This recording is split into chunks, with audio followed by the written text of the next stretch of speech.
What if the real Bethlehem, the one where baby Jesus was born, is actually in Virgin, Utah? This is part 2 of a 4-part series.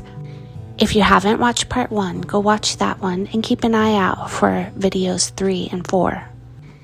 In the first video, we used scripture to find basic coordinates for the location of Bethlehem, determining that the true location is in Virgin, Utah.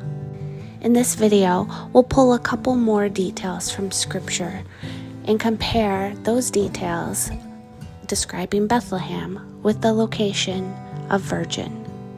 The first detail we're going to talk about is that of David's well.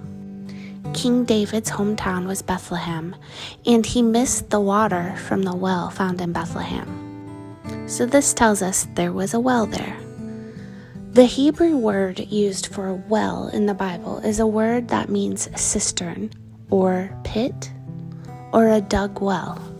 This small detail gives us a lot of information. It tells us that the source of drinking water wasn't from an artesianal well or a spring, but rather a dug well.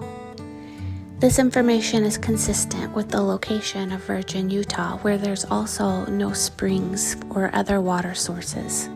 They also drill for water in Virgin. Most likely in biblical days, they had to irrigate their fields, and I found that they still do this in the area today, using the Virgin River as a water source. The other detail we know about Bethlehem is there were sheep there, sheep and shepherds. Virgin, Utah has a small park called the Sheep Bridge Park. It's a nature preserve that preserves the historical aspect of the sheep bridge. The sheep bridge was where the shepherds used to take their sheep back and forth across the Virgin River. This tells us that historically Virgin, Utah is a very big area for raising sheep, just like Bethlehem.